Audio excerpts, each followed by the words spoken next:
Hopefully you guys can see that, but my chain popped off of my rail, and as you saw me pointing up there, there's a couple widowmakers up in that cedar.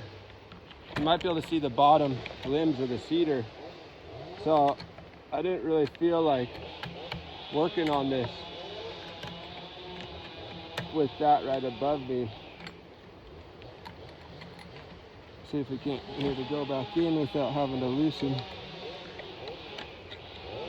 I'm kind of blocking you guys.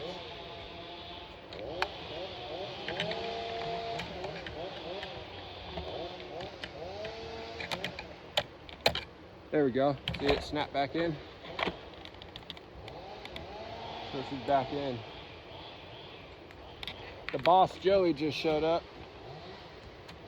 I'm gonna finish limbing. There we go. So we got good spin.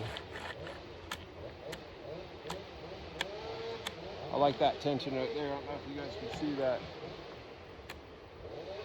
Just snap back. Anyways, we're gonna finish limbing this one up and then go tie in with Joey.